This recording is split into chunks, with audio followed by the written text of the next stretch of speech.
Hello everybody and welcome to the United Stand. You're very, very welcome. This latest Manchester United news show live this Tuesday evening. We will be taking some of your calls as well. But also, Ryan Giggs event, link in the video description with the United Stand. You can still get your tickets for that. Link in the video description. I'll speak about that shortly. But also, I just want to fly into this and just say, look, there's a stat that's flying around there that I wasn't aware of, and it's something along the lines of Manchester United have taken 12 points from the last 45 in the Premier League under Ole Gunnar Solskjaer. Now that is shambolic. That is relegation form. That is not good. 12 points from the last 45 is terrible. You can sort of say, well, that's last season, a lot of that. And he's had the summer now. But then you flip it and you say, well, he's taken 4 points from 9 in the first 3 games of the season. That's not good, and that is looking like it's following on from last season. So look, where do you stand on this? How bad do you think it would have to be for Ole Gunnar Solskjaer to be sacked? Is he unsackable? Or is he here for the, is there a point where the Glazers would say you've got to go? And I think that's, at this point, I wish United were playing in the Carabao Cup tonight or tomorrow night. I think we desperately, I think that's our level. I don't think this big clubs come into it in the next round. I think we should be in it now. We deserve to be in it now, and it would be good for us to be in it now. I think these lack of games, and I think it's causing us an issue. But at what point do you think that, it makes it a good point for us to say, well, look, are our eyes wide open to the big problems at Manchester United around the board and everything? Yeah, of course they are. But I mean, Gary Neville himself has come out and said today that for as far as he's concerned, and you might think this is abysmal, but I actually think I can see where he's coming from. He said that United are 4 or 5 transfer windows away from being anywhere near able to fight for a title. And it's not about this season, it's not about next season, it's maybe the season after that when Pep leaves Man City and Liverpool have to rebuild again, that we've got to be ready to pounce. That's really submissive. That's really lowering of the expectations further. It's like Manchester United Football Club have now got to hope that Pep retires in the next couple of years. We've got to wait for Liverpool to have to replace players, and then we've got to use the next 5 transfer windows to buy players in and be ready to pounce. That's how far away we are, and I agree and disagree with Gary Neville on that, because I think he's probably right, but it's sad and unacceptable that we're in that situation. And also, that's presuming Ole Gunnar Solskjaer is the right manager, and more importantly, it's presuming that these next 4 or 5 transfer windows, we actually use it to sign players instead of buying 1 or 2 like we did in the summer and totally ignoring the midfield, etc, etc. So look, it's interesting. It's really interesting. I think there is a depression around Manchester United at the moment. And don't come at me with all this Bury and Bolton stuff. Look, it's really sad what's happened to Bury and Bolton. It's probably going to happen to Blackburn at some point, and it'll probably happen to a lot more clubs. Just because they're local to Manchester United and Manchester City, this nonsense that United and City have got to buy them out of trouble. The thing about a gambling addict is the more money you give them, the more they gamble it away. These clubs have been run badly by bad owners because the FA, the Premier League, whatever it is, they don't have fit and proper tests that are really decent for football clubs. So the fans suffer. I feel sorry for Bolton fans, I feel sorry for Bury fans, but don't be preaching. I've seen non-United fans, non-Bury fans and non-Bolton fans preaching that United and City should be bailing these clubs out. Under what process does that work? As I said on Twitter, if my neighbour keeps shit in the bed, why is it my problem to go in their house and clean their sheets for them? The fans suffer because they have to watch it, but the people who are in charge, they try and live beyond their means. And look, at the end of the day, it's very, very sad, but it's not United's problem. I really don't think it is. Yes, you could be charitable, but I remember when that plane crashed, Chappie Cohen's, and I was like, well, that happened to us in 58. We should be, sending loan players over there, giving them money, this, that and the other. To my knowledge, I don't know whether United did or they didn't.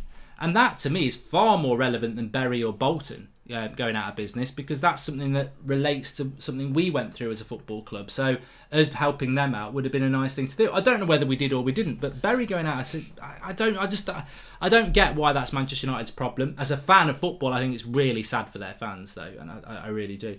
Mark I was in a cartoon. I was on the 442 cartoon. It was very, very funny. And yeah, look. Well, let's bring it back to Ole Gunnar Solskjaer for a moment, because it is a Tuesday night. We can talk about topical things, and I do want to talk about Martial being out and what we do about that, and I want to talk about Daniel James. But I also want to just talk about this for a moment and get some of the comments, and we're going to get some callers on about this. It is sad to see Bolton in that predicament, Tyrone, because I think about Bolton, I think about JJ Okocha, Kevin Nolan. You know, they're a decent team. Yorkaev, Sam Allardyce in charge, they were a decent team. But this is my point. People will be sad and remember Bolton as a Premier League club. I even remember them before that. I remember Jason McAteer and John McGinley in Division 1. It's really sad what's happened to Bolton. Of course it is. But why has it happened? Because of bad ownership. This is why us as Manchester United need to be switched on. We've got huge debt. I don't think Manchester United could ever go out of business. I really don't think that could happen. But we can go into bad places. We really can go into bad places. And as fans, what do you do? I mean, that's why I feel sorry for Bury and Bolton fans. What do they do? Because what are we doing as a fan base? We know we're being run into the ground. We know it's all about money and not about titles, but we still do it. Arsenal did it for 10 years as well. We love the club. We're mugs. We are mugs. We're cash cows. That's what we are. Rian F2W says, good to stick with Ollie. There isn't any other option. We tried the experienced Van Gaal. We tried the serial winner in Jose. Problem is Ed and the Glazers. Ryan, it's exactly what I said after the match on Saturday, isn't it? I don't want to see Ole Gunnar Solskjaer sacked. But a lot of people have sort of been messaging me saying, at what point do you think people wake up to the fact that Solskjaer is not good enough? And that's not people saying he's not good enough. That's just people saying there is a chance he might not be good enough. Are the board awake to that? Are the fans awake to that? Or are we all just going to go, Ollie's at the wheel, he's an ex-club legend and be nice? Which is why I thought as a show it'd be good to just talk it through, maybe get a few callers on, because 12 points from 45 is relegation form. 4 from 9 isn't a good start. 5 from 12 if we draw against Southampton is terrible. 4 from 12 if we lose is rubbish. So we've got to win on Saturday, of course, but my worry with Ole Gunnar Solskjaer is that I think he's the right man for Manchester United. As of now, as of this moment, I still believe, of course. I still want him to be the manager. I like the fact that he's a fan of the club and he loves the club, and I like all those things. I'm still concerned about some of his decisions, but he's young, inexperienced, naive, and I think he can learn from that. And learning from your mistakes can make you into a great leader. I think Manchester United think they've got Sir Alex Ferguson on their hands. I think that's how thick the board is. I think that they think that, let's just stick with him for 20 years. Eventually he'll come good. Sir Alex Ferguson came with an amazing pedigree from Aberdeen, broke the axes of Rangers and Celtic, won titles there. Totally different. But I think United have this obsession with trying to find the new Sir Alex Ferguson, and I think in Ollie they think that they've got that, and I hope they have. But whether they can see the warning signs soon enough, I don't know. How bad would it have to be for Ollie to get sacked? This is a hypothetical. I don't want him to be sacked. I don't think he will be sacked. I think things hopefully will get better under him because he is doing the job with two arms behind his back. I think if United were sort of mid-table at Christmas and over 20 points off fourth, they might do it. But as with anything with our board, they're always going to be led by what the fans want. And my understanding from you lot is that, similar to me, there is no hunger to see Ole Gunnar Solskjaer fail or be kicked out of the club. We don't want to see that. We want to see other things around him go before he does. But my concern about it is, just to throw this in, because it's very early days to say this, but I was asked this question and I don't like to avoid a question. Somebody said to me, how sure are you that Ole Gunnar Solskjaer is going to be a success at Manchester United? And my answer was, at this moment in time, it's probably the lowest it's ever been. I would say at the moment, I wouldn't say I'm 50-50, because that's like flip of a coin, isn't it? I'm still 70% sure Ollie will be a success. But it is dropping, and there is something that worries me a little bit, and that is these players have proven time and time again that when the going gets tough, they hide. And that's what worries me. We've lost to Palace. Will they respond against Southampton, or will they do what they normally do and just things go from bad to worse? It's the players that worry me a little bit, because these players, they've let Ollie down at the last 3 months of last season. We saw people like Rashford and Martial and Lingard and Pogba become worse and worse as the season went on, and they're our good players. Don't get me started on the people like Matic, etc. So that's my only concern, is whether the players are going to respond. Because over the last 6 years, the consistent thing has been that the players won't respond. So we'll have to wait and see. But I don't think there is any appetite from Manchester United at all to remove Ole Gunnar Solskjaer. And more importantly, I don't think there's any appetite from the fans to do it. I just think at the moment, some people are starting to think, as am I, Where's this going to go? Is it going to get worse? Are we going to be in that nightmare situation? Because the one thing I would say about United over the last few years is, if you think a situation can't get worse, think again. You don't think it. Like I never thought a year ago with Mourinho that it was gonna go as bad as it did, and I never thought in a year's time after that we wouldn't have sorted it out and we'd be in a bad start situation. So we'll just have to wait and see. Zayn Miasi says nothing will change while Cop and Pep are here for Arsenal's and United. There we go. And Delegation Gaming, thanks for the contribution. Sorry, Mark, but I want him gone. I don't care, says Mr. PC. Obviously wants Ole gone. Spurs will struggle if Pochettino ever leaves, says LFC. Everybody likes Ole Gunnar Solskjaer, but nobody respects him, says Delaney. We haven't tried a Swedish coach in United, bringing Sven-Göran and Eriksson, says Kevin Back. I think he's a little bit past it now. And we all know where it's going, says Moshin Banoli. And if Ole gets sacked by December, who's next? Zidane possibly, says Jordan. Well, that's another thing I would say as well. The big cynic in me would say this as well. Manchester United may want to keep Ole Gunnar Solskjaer because they believe in him. They believe in what he's building. They believe he's the right man for the job. All the things that we as fans believe. But the cynic in me would say the board want to keep Ole Gunnar Solskjaer because he's cheap. His wages are cheap. He's being paid very cheap wages compared to what any of the other top 6 managers are being paid, really, apart from probably Lampard and Emery. They hardly spent any money on him. He's not somebody who's going to kick up a fuss because he's in the big job. I mean, we already know what Ole Gunnar Solskjaer said when he was asked about midfielders. He said the money was there. We just didn't find a midfielder that we thought was suitable in the whole world. That's not the truth, surely, because that exposes you to the blame. I just think he will protect those people above him because they're his employers, and they will like that. The club will like Ole Gunnar Solskjaer because he's a nice guy, but also he's cheap. He keeps the fans happy because he's a club legend. So I'd say Ole Gunnar Solskjaer, out of all the managers we've had, Moyes, Van Gaal, Mourinho, he will get more leeway than any of them because they don't want to change this situation. He's cheap, as I say, he's likeable, and he keeps them popular with the fans. Well, not popular, but certainly, he fights their battle for him. Mike Hawke Small says, we have spent more money than Liverpool and they had a worse squad than us when Klopp took over. The board spends tons of money. Klopp turned banter players into worldies. Bad manager selection. Yep. The Musk says, Poch was my first choice, Mark. He still is.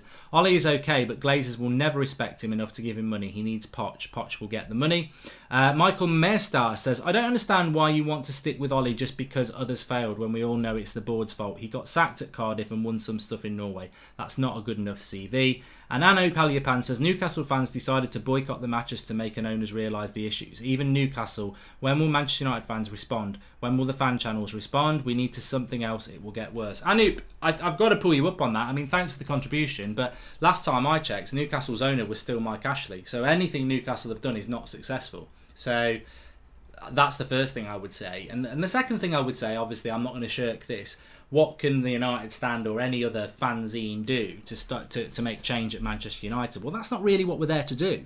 The United Stand's a democracy. The United Stand's about opinion. That's why, I want Ole Gunnar Solskjaer to stay here, but I'm more than happy to do a show to say, well, look, hypothetically, what could lead to him going? How long has he got? I think he's got a season. I think he's definitely got this season.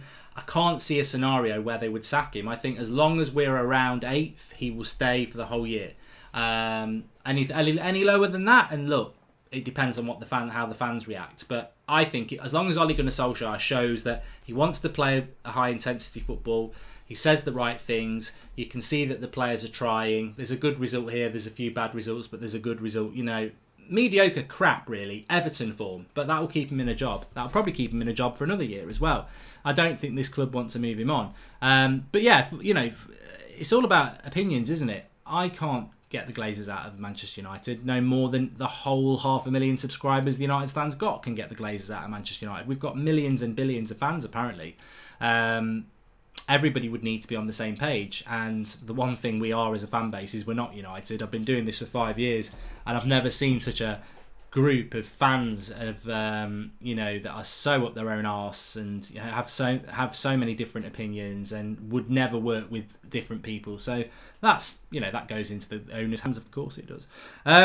But look, very, very important. I said this morning, if Ole Gunnar Solskjaer has taken 4 points from 9 in the first 3 games of the season, and he's taken 12 points from 45. That is shockingly bad form. If in October that's not improved a lot, then it becomes a bigger problem. I think if in October you've only, if we lose a couple more and draw one, then that is a really, really bad start. So it's the next few games. You look at the next few games for United. It's Southampton away, difficult. Leicester at home, difficult because they're a good team. I think it's West Ham away, so could be difficult. Those 3 games. Realistically, ideally, you take 9 points. I think realistically, you got to take 7. Anything less than that, and I think, we're still where we are today. Murray says, "There's no democracy. You're our leader. We follow you, Lord." No, I'm no leader. And we've got a super chat here from Anu Paulipan. Quick fact: David Silva retires next year. I'm always sure that Pep will go for Fernandes as a replacement. I think hoping Fernandes next year. So I agree with you, Andy. I actually think that the opportunity to get Bruno Fernandes is gone. And I think that the opportunity was this summer. And I think that, Louis Zaha used to play up front for United. He's come out today saying that United should have gone for Bruno Fernandes. Not only would he fit Manchester United perfectly, but he's a leader, and United don't have leaders. And I'd never really thought about that, about Bruno Fernandes. He is a leader. But it was never... I never even looked at that as a reason to bring him in. That would have just been a bonus. But I don't think we'll get Bruno Fernandes now. I think we've missed the boat on that. I think we have. I think that you're right. I think Man City would look at him because he's brilliant and he's having another brilliant season for Sporting Lisbon. I think Chelsea will look at him. They had a transfer ban. I think Chelsea will look at him. Liverpool might look at him. So I think, we've missed our chance. We're going to have to go and find some others now, aren't we? I'll tell you who we will be going for. I think we'll still go for Sean Longstaff of Newcastle. I do. Zayn Mayasi, Mark, what would you do if Trump wanted to buy United? Well, he can't because he's president of America, so that's not going to happen. But I'd rather have Trump over the Glazers, to be honest. I'd take anybody with money, to be honest with you, at this point. Anybody who was willing to spend money on the club. Because that's the problem with the Glazers. They don't want to spend money on the club. They just want to take money out. I don't think Man City's owners are great, but they want to be the best and they want to spend money, and that's what you want. You want owners who want... All any club wants is an owner that wants to be successful as a football club. They want to be the best football club in the world. The Glazers want to make money out of the club. That's not slanderous. That's not a lie. They bought us on debt because they could see what a great business it was for them to make money. And that's all they've ever done. That's why the debt's still there. They bought us on debt. They don't want to pay that debt off. They want to keep taking the profits out of the club. They're so focused on taking money out of the club, they haven't even paid the debt off yet. If they were serious about Manchester United being a successful football club, the debt would be gone and more would be spent on infrastructure and players. They don't want to do that. So all I want is an owner that actually wants to buy Manchester United and make us the biggest club in the world again. That's all I want. Could we go all out in the summer? Shout out, please, says United FTW. I don't feel with these owners we will go out all out in any summer. I don't think we will. I said this before and I don't want to go back on it, but when Manchester United finished in the... Every year United have been in the Europa League. They've spent big. Mourinho's first season, we spent big. Van Gaal had a season when he was in the Europa League, we spent big. That I was absolutely convinced we were going to spend big this summer. And anyone saying, well, you did spend big because you spent 150 million. We sold Lukaku for 70 million. So that halved our net spend. And net spend's relevant when you've got greedy owners like we have. So I expected United to spend a lot of money because we're in the Europa League. And if we're in the Europa League again, sponsors don't have to pay as much money. I don't know what the ambition is with this club. They don't even seem to want to get in the Champions League now. So, Eric Ten Hag after Ole Ajax, says Don Island. Now, I don't want to talk about manager replacements for Ole. I think that would be unfair, but I do feel that it's a valid point when you're taking 12 points from 45 and 4 from 9. There's no doubt that we're not doing very well as a football team, and our manager is not doing very well as a manager. He has been hindered by this summer. I totally agree with that, but he's not doing his job very well at the moment. That's the bottom line. I like Ole. I want him to be successful. I still think he will be. But let's not hide in the bushes and pretend he's doing a bad job. He's doing a bad job. Any manager who's taken 4 from 9 and lost at home to Palace is doing a bad job. He's got the resources to be playing better, and he's got the resources to be beating Palace. Has he got the resources to catch Liverpool or Man City? No, of course he's not. But he's got the resources to be doing better than he's doing. He's failing at the moment. How much more would he have to fail to lose his job is the question. And I don't want that to happen. And I think he will turn this around. And the players have got to step up to the plate as usual. But I don't see him going this season. I think the club desperately want him to be successful and want to keep him. He's cheap. He's well liked.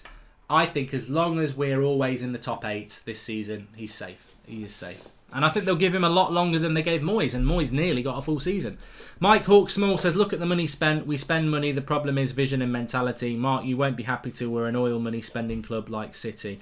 No, you're putting words into my mouth there, Mike. That's not what I'm saying. I just absolutely would argue with any fan that this club needs money spending on it. And it needs a lot of money spending on it. It needs 500 million spending on it for a start. And who's going to give us 500 million? So it's not about being an oil club. You ask me how United solve their problems. They've got to spend their way out of this. And they've got to spend their way out of it. That's why they need a director of football. Because it's all right spending money when you've got idiots in charge who don't know anything about football. And that's what we've had for 6 years. They don't know what they're on about. They've spent a lot of money on bad players and managers. What we need now is basically 500 million and a decent director of football. That's the first step. Because 500 million in the current setup, I'd be worried. I really would. Ryan FTW says a coach like Zidane would only come to United if they were given complete control and money in the market. Ed would not want a coach like that. Well, we very nearly got that, Ryan. You know what? If Ole hadn't come in and done such a great job, they would have had to go for a manager like that, and they were looking for a manager like that. And like you say, if we had gone for Pochettino or we had gone for Zidane, they would have said, I'm only taking the job if you give me £200 million to spend. So the ironic thing is, we all wanted Ole, and he did fantastically well to get the job. But by getting him, we got a cheap manager. As some people said, my fear is with Ole. I remember people saying it in March and April. My only fear with Ole is that he will just be a yes man, and he will take the crumbs and not demand the bread. And we don't know whether that's true, but we've certainly spent way less than we would have done if Pochettino or Zidane had got the job. But, you know, I wanted Ole, so I can't moan about it, to be honest with you. Did you see, based on the last 15 games, Spurs would be 18th with 15 points worse than United, says Jordan Such. But I see a lot of people, Jordan, talking about Spurs in here, and I'm like, is that what we are now? Oh, there's somebody else crapper than us. How about you look up? Because as a Manchester United fan, I look up, and I look at where we should be, which is first place. And I look at who's in first place and how far we are behind them. Looking at what Spurs are doing, because they might be doing worse than us, that's what Arsenal have spent a decade doing.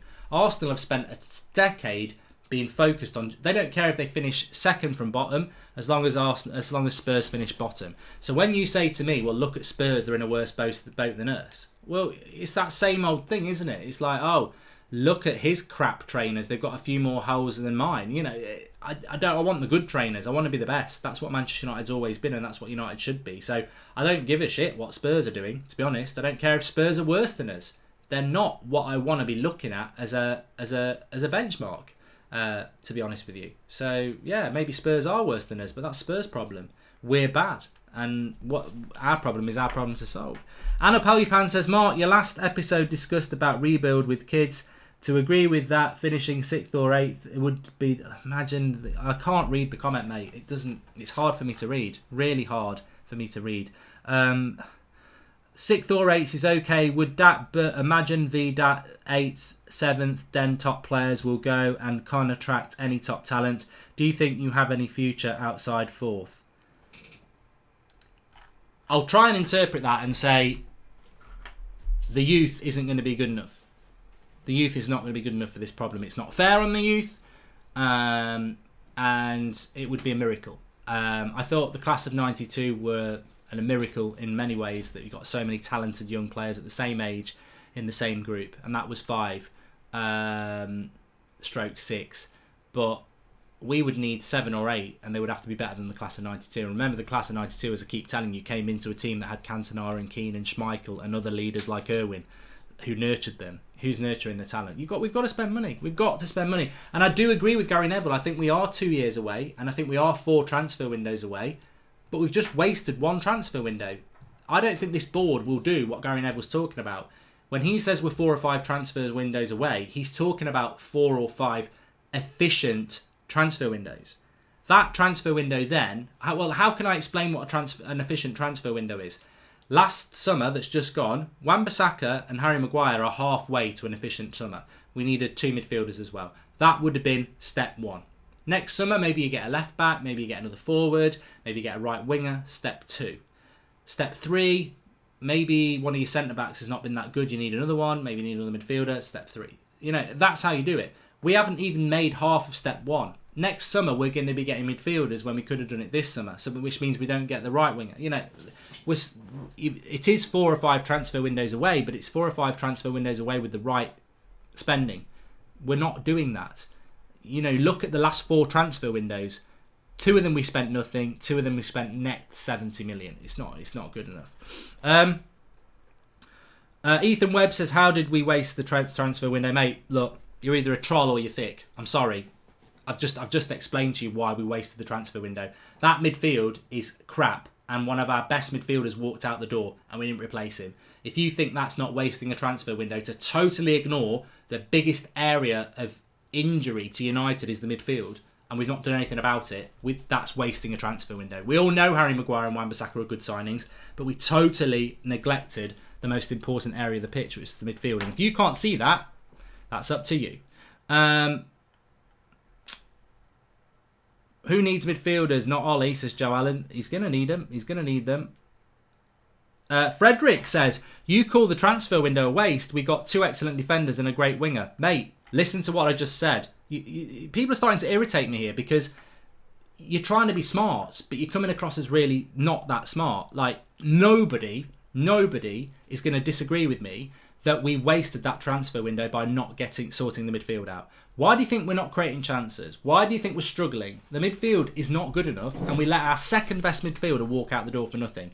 You can talk about them, you know, you can decorate everything you like around it. It's still a shit in the middle. You know, you can put roses all around it, you can put confetti, you can have, you know, great music playing, but that midfield is shit. And that's harsh on Pogba and McTominay and the lads that we like, but it isn't good enough. And yeah, we did buy Maguire. What a great signing. Yeah, we did buy Wan-Bissaka. What a great signing. Yeah, we did buy Daniel James. What a great potential signing. But we didn't do what any well-run football club would have done. They would have gone and bought midfielders. Because you're a team. You're not a bit part. And that midfield is really, really poor. Praveen Thomas, how long can we let our number 9 and 10 go under the radar without scoring 20 Premier League goals per season? Martial and Rashford is letting us down.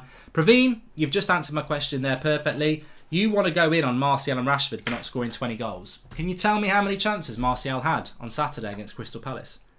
None. Nothing was created for him. What if that happens for the rest of the season and you want him to score 20 goals? How's he going to do that then? Is he going to do his FIFA goals that he plays at the weekend? When people criticise Lukaku, they're right, because as a footballer he wasn't good enough. But he still would have scored his 30 goals a season if we'd given him chances. Martial, if you give him chances, he'll score 20 goals. If you give Rashford chances, he'll probably score you 20 goals. We don't create enough chances. And we go back to the root of the problem. The midfield is inept. It's not good enough. Pogba has to do it all. Everyone knows Pogba's going to do it all, so they swamp him.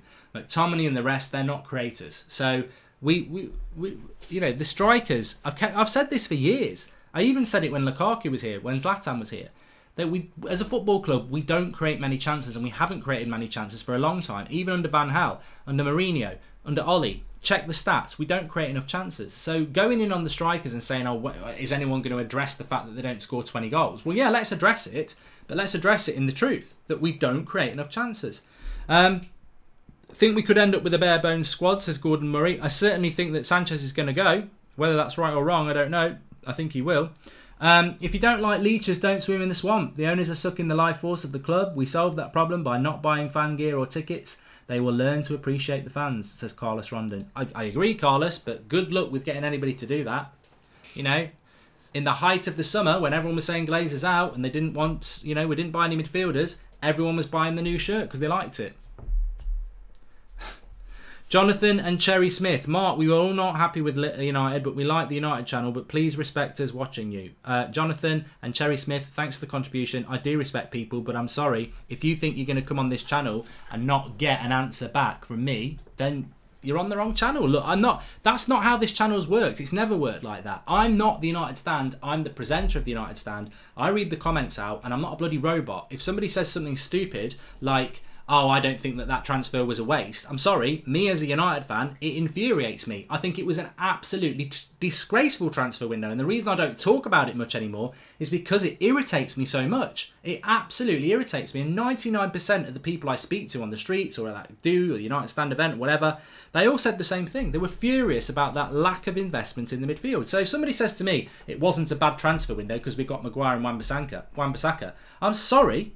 It was a bad transfer window because Ander Herrera was our second best midfielder and a leader. He walked out the door and we never bloody replaced him. And the midfield needed 2 midfielders even with Herrera there. So, look, sorry, Jonathan and Cherry Smith. If you don't like how I butter my toast, go and get some different butter. You know, seriously, I mean it. Like, I can't not give an opinion when somebody says something. That's surely the whole point of it. Yeah. Murray, trouble isn't only the first team, it's a weak squad, couple of injuries like now, and replacements are past or unproven youth. Terrible window. It was an awful and horrible transfer window, says Munish. People are entitled to their own opinions, doesn't mean they are wrong because they disagree. However, I do agree with Mark, says Andrew Davis. Oh, look, I'm not, look, Jonathan and Cherry, I like you. I like everybody. What I can't help doing is being real and reacting to a comment I totally disagree with. Of course, everybody's got the right to an opinion. Of course they have. But I can't go along and say I agree with every opinion when I don't. And I can't respect every opinion. I can respect the fact that they put a comment in there. You know, I think it's brave to come out and express any opinion. So I do respect the fact that the person's put it there. But I'm not going to say I think it's idiotic. Because personally, I think it is. I think that if you think that was a good transfer window, I think there's something slightly missing, like our midfield.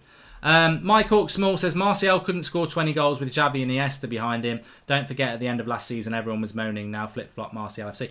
But what you're saying there, Mike, again, you're bordering on ridiculous because you've never seen Martial play with Xavi and Iniesta. And all I know is that Martial is a clinical finisher, and if you give him chances, he'll score goals. If you give Martial 5 chances a game, like Harry Kane gets, he'll score 2 goals every game. So, and then he'd comfortably get 20 goals. I believe that. You might think I'm an idiot now. Fine. It's absolutely fine. Mike Palfrey, it could be Bruno just didn't want to come to United in this current state. I wouldn't blame him.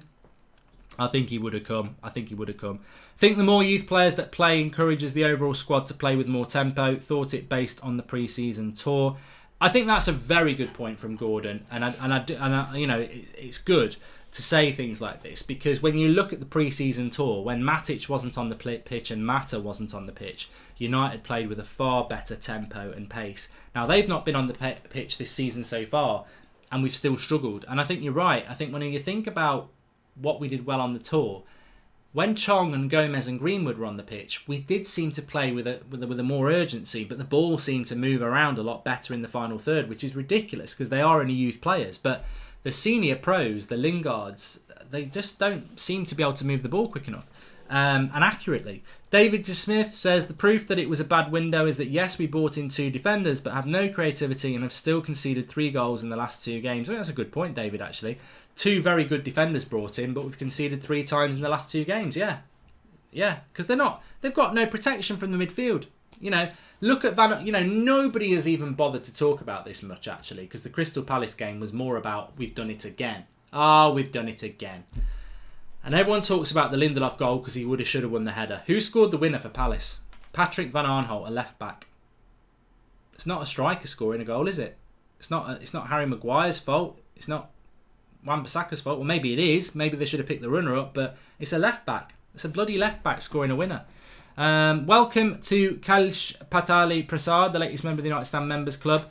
We ain't going to be doing the call-in now, have we? This has gone way beyond what I thought this show was going to be, which in some ways is good, but in some ways is annoying because I did want to do the call-in, but we're now 40 minutes into this show, so we will have to do that tomorrow night now.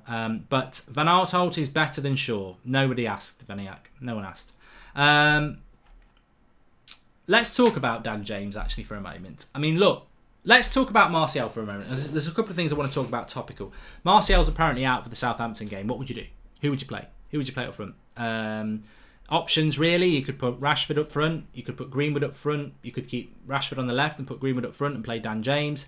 You could put Lingard on the right, put Greenwood up front, bring Mata into the midfield. A lot of people talking about Gomez. Can I just say this now? He will not play Gomez against Southampton. Stop getting yourself excited. If he plays Gomez against Southampton on Saturday lunchtime, I'm going to do a new saying. I'm going to go boom, shakalak and everything. I'll be absolutely ecstatic. He will not play Angel Gomez. I'll be surprised if Angel Gomez is even on the bench. I really, really would. I think there is absolutely no chance of that happening. So what would you do at the weekend with no Martial? Mark, I kind of disagree. Yes, midfield doesn't have creators, but our forwards are not good enough in the air or tap-ins. That's the reason why we're struggling. It's pointless to criticise Wan-Bissaka doesn't cross when there is no one good in the air. This is Anup. But again, Anup, you're a bit like Mark Hort Small. That's hypothetical. You're saying that our forwards are rubbish in the air and tap-ins. Can you tell me how many chances we've had in the air and from tap-ins for Martial and Rashford this season? We're not creating chances. I'm not here to get high blood pressure. Go and look at the facts. We are not creating enough chances. You cannot criticise Martial and Rashford and Greenwood and Daniel James and any of the forwards when they're not getting chances to score. If they're missing the chances, fine. Let's say they're not good enough. But the chances aren't there. They're not coming. 3 shots on target, I think, at home against Crystal Palace. Martial had none. No chances created for him at all.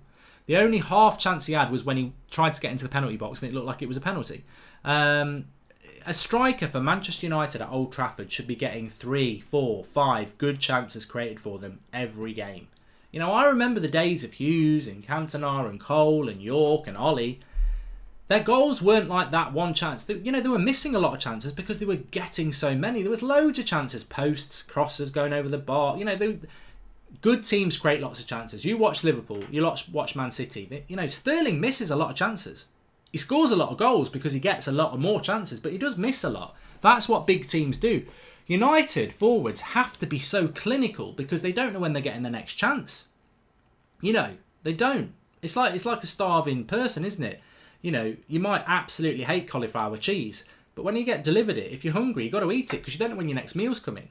If you're at Man City and Sterling gets cauliflower cheese, he's like, bin that, I'm waiting for my big mac and chips, because he knows he's going to get what he wants. But at Manchester United, beggars can't be choosers. You get what you've got to take that chance and eat, because if you don't eat, you might not eat again for a long time, and that's how it works at United at the moment. And it's not a new problem. We don't create enough chances. I remember saying this last season with Lukaku. You compare the chances Lukaku gets to Harry Kane, and it was double. I think Lukaku was averaging around 2.5 chances a game. Harry Kane's getting about 5.5 last season. So just, people don't want to look at that sort of side of things, but it's true. Chances win games, and we don't create enough chances. We really don't. So for me, I haven't seen enough people saying what they would do at the weekend. There's a few people saying Greenwood. There's a few people saying to play Sanchez. Whether Sanchez will be here at the weekend or not, I think he's gone. From what I heard today, he's gone. He's gone. So we'll wait and see. I'm not going to... Look, I've had enough bad news from United over the last few months that I'm not going to say that. But I think Sanchez is pretty much gone from what I got told today. So I wouldn't expect him to play. Can I call you Daddy United, says Hugs Empire, if you like. Give Andres Pereira a chance, says Patrick. And I think that's perfect, Patrick. I think that Andres Pereira, really unlucky not to be involved in the game against Crystal Palace. If you think about Chelsea, he got an assist and his set-piece delivery was good. United lack set-piece delivery. So I think Pereira is very important. If Martial can't play, I would play Greenwood through the middle and keep Rashford to the left and Daniel James on the right. I think the fewer changes we're making at the moment, the better, because we are a young, inexperienced, nervous team, and moving people around into numerous positions doesn't give you any stability. I would keep Rashford on the left, I would go Greenwood up front and Daniel James on the right.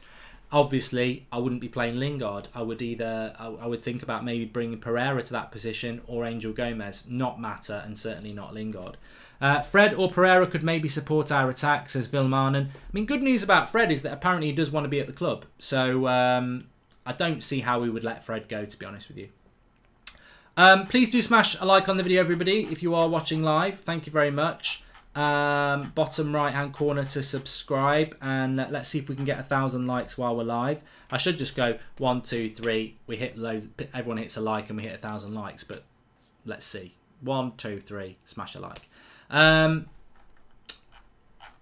What else was I going to talk about? Daniel James. Look, you know, on Daniel James. Apparently, I don't like Daniel James as well. Look, with Daniel James, he scored an equaliser against Crystal Palace with barely any time to go, and he ran up to the Stretford end and acted like Mbappe. It was silly. It was immature. But what do you expect? He's new to the club. He's excited. He's living the dream. We saw his reaction to the Chelsea goal he scored. It was like the best bit of footage I've seen at Old Trafford in a long time in relation to celebration. Absolutely loved it. There is no doubt that this lad is living the dream and loving it. I've got nothing negative to say about Daniel James in the sense of how he's behaving as a player. I just think he was naive. I think, you know, he hasn't played for Manchester United before. He scores a late equaliser and he probably thinks, yes, I've saved a point. He's not ingrained in that mentality. And that's what I liked about Martial and Rashford, the aggression to grab him and say, what you're doing, get back on the halfway line. We've got to go for the win. Because they get it. They've been here for years. They get what it is. Daniel James doesn't get it yet. He's got to learn that. You know, he has got to learn that. At the time and at the moment, I was like, oh, for God's sake, what are you doing? But actually, it's not his fault. It's just like Rashford and Martial were frustrated with him. Get back to the halfway line. As a player, is he ready to be starting games yet? Maybe not. But I certainly am not going to get on his back or think he's a bad signing or anything like that. I think he's very raw. And we'll have to just wait and see how he develops. But I think he's got real talent. He's very fast. He works hard. He's been really unlucky. I mean, 2 goals is great, but the 2 yellow cards are, I think, a bit unfair, especially that second one at Palace at the weekend.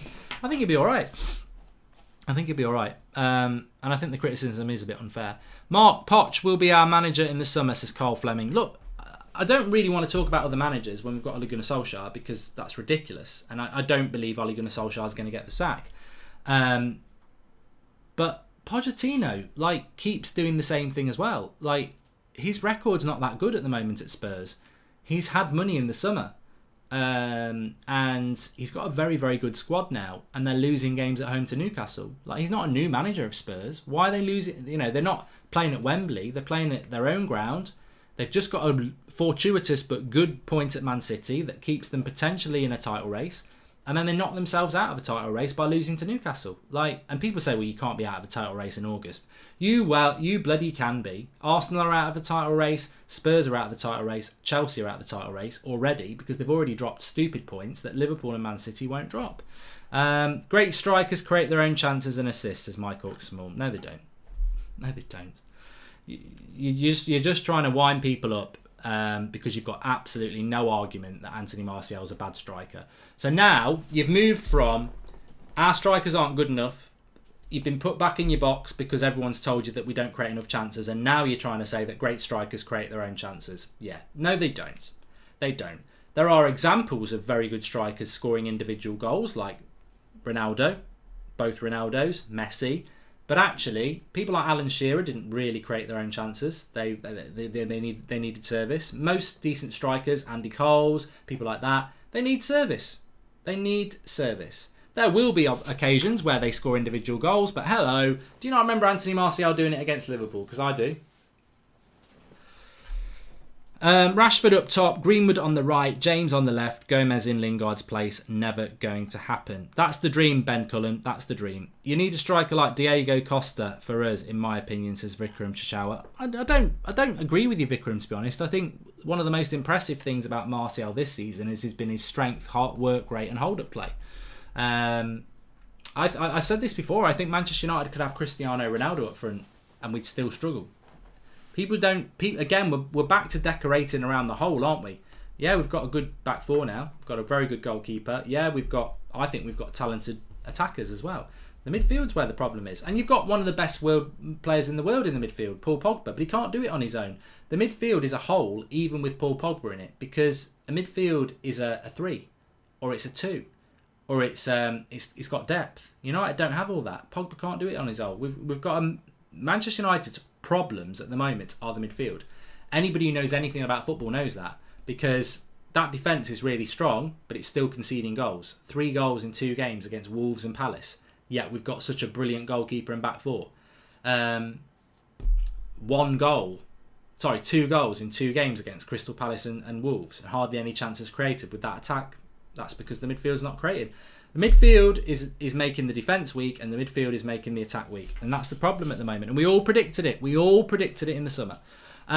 Salp Bakari says, I'd play a 4-4-2 diamond. I would play Pereira at the top of the diamond, Fred, Pogba and McTominay. Split strikers, Rashford and Greenwood top. We need to change. Well, maybe that's the idea, Sal. Maybe we could. Maybe we could change the midfield. Maybe we could. Maybe we could change the midfield. Midfield is the weakness, says Michael Jones. I tell you what, we're not going to see it, but I would love to see this United side with just 2 midfielders added into it. And that could be any 2 midfielders you want. You know, obviously, we're not going to get a De Bruyne or people like that, but, you know, whether you want Thomas Partey and Bruno Fernandes, Maddison and Ndidi, whatever 2 you want to go with, one with a little bit more defensive minded, one with a little bit more attacking minded. You add 2 players to that midfield with what we've got, we'd be fine. We'd be fine. If you add Bruno Fernandes and Partey, or Ndidi and Maddison to that midfield, we would know how good this United can be. And I think that's the sad thing, because whatever happens this season, it's always going to be about that midfield being weak. It is always going to be the reason that we don't hit where we should hit. Bring in Fred, says Alcina. I think Fred's got to be brought in at some point, hasn't he? Yeah. I want Fred to play. A lot of people talking about Fred, and he's got to be given a go. I mean, look, if you're asking me about our midfield, Pogba's head and shoulders the best player. We lost Herrera and didn't replace him. So McTominay's trying, but last 2 games he's not been good. Pereira will try, but hasn't been that good. Fred will try, but he's not been that good. But I would go with those 3 playing with Pogba over Matic, because I think Matic is just... I mean, there's talk of Matic having sort of showdown talks with Ole about his future, but again, he'd be a player I'd rather see go. I would rather see James Garner play than Matic, because Matic doesn't offer anything for United. I'll just offer this up as well for everybody who's saying, I want to see Gomez playing at the weekend and not Lingard. I think there's no chance of that happening, even though I agree with you. I actually think there's a chance that Matic might play against Southampton. I really do have a feeling he's going to bring Matic into the team. We lost against Crystal Palace. Matic has not played any minutes so far. I think Matic is going to play against Southampton, because the thing about Matic is he's never going to be a midfielder that comes off the bench. Because in what scenario do you bring Matic off the bench? To park the bus? And when would we park the bus? We're never comfortable enough to be parking the bus, are we? So I think that Matic might play at the weekend. Problem is, no one wants to be there or go there, says Mike Hawks Small. Okay. Troy Harriet says, Fred needs to come. Good. We really rely too much on Aaron Wan-Bissaka to sit and offer width to allow Pogba to push up. We need what United need this season is 2 or 3 players who are not part of this 11 side at the moment to come through and have an amazing season, because there are still 2 or 3 players in that first team that aren't good enough. And, whether it's a left back, because Luke Shaw's injured, because of course we know Young's going to come back in now, that makes us weaker, I'm sorry. Obviously the Lingard situation is huge. We need, we're not going to have signings, the window's over, so we need inspiration to come into that team, which is why I really wish there was a Carabao Cup game for United tonight, because I think he would have played Gomez, and then I think if Gomez had played well tonight, he might have played at the weekend, but I just can't see. I don't think Gomez will even make the bench, which is sad. Vicky189, our fans keep targeting Pogba because he wants to leave. Do we blame him for leaving this mediocrity to go and win big things in his peak? No, I don't, Vicky. I think you're absolutely spot on. I think anybody who blames Paul Pogba for leaving United is a fool. You're a fool. Put yourself in his situation. It's a bloody. It must be so frustrating for him. The team is worse than last season, and he's been forced to stay here. And yet he's still professional and he's still working hard. But I totally understand why he wants to go. Rashford needs to start to play for the team and be Passford. Says too easy. I agree. Look, I enjoyed the show tonight. It was a topic that probably a lot of people wouldn't want to talk about. And as somebody who backs Ole, who totally believes he won't be sacked at any time soon, and I do think things will get better, I don't think we're going to go and lose the next 3 games. I think we might win one, lose one, win one. I think when I say getting better, I don't think it's going to get really, really bad worse. But I don't think we're going to have a good season. And I don't think a lot of that's to do with Ole. I think Ole just needs to tweak a few selections and tactics. I don't think Ole Gunnar Solskjaer will be sacked, and I don't expect him to be sacked unless, like I said, at Christmas we're in the bottom half of the table and we're more than 20 points off 4th. They might do it, but even then I don't think they will because he's cheap. But a lot of people have been saying, look, is Solskjaer the man, and what would it take? How long will he last? And going back to what Gary Neville said about 4 or 5 transfer windows, if we did spend well over 4 or 5 transfer windows, then Ole would need to be here for 3 years to see the fruits of that labour. And if that is the long-term vision, then that's the long-term vision of the club. But results win prizes, and I can't move away from what I said at the start of the video. 12 points from 45 is relegation form. It is, of course it is. 45 points. How many games is that? 45 points. That's 15 games. That's nearly half a season. And for people who are saying it's not relegation form, 45 points is 15 games. Double it is 90 points. 24 points from 90 points. You know, you're not going to get 40 points, are you, by 38? So it's relegation form. And 4 points from 9 isn't a great start either. So things have got to improve. They have got to improve. We just got to hope. And how many times have we used the word hope? It's hope. Manchester United, the Hope Football Club. That's all we've got to do.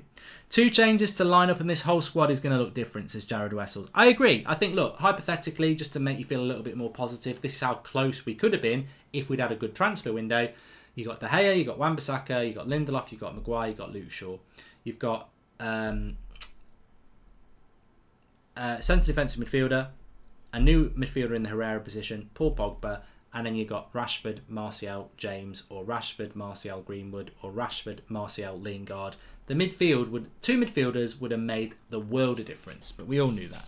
Could we afford to give Ole the time like Ferguson was given, says Gordon Murray? I think the club can afford to do it because he's cheap to do it.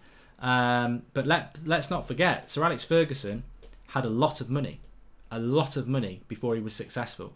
We were spending ridiculous amounts of money. £2 million for Gary Pallister sounds nothing now, but in the late 80s, that was the equivalent of about 30 million. So Sir Alex spent a lot of money, and he was a successful manager at Aberdeen.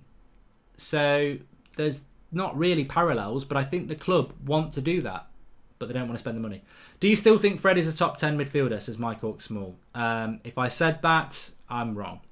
Thanks everyone for watching. Speak to you all soon. Back tomorrow. Flex and Rants is tomorrow, not today, because Rants has been on holiday.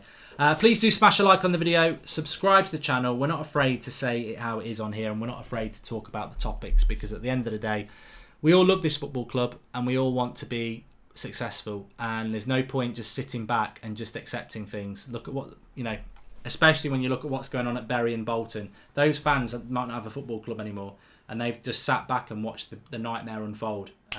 You've got to be vocal if you agree with something. Agree with something that you agree with. If you've got an opinion, you've got to be vocal about it. Of course you have. We're not always going to agree with each other, but we all care. Thanks for watching. Smash a like. I'll speak to you all soon.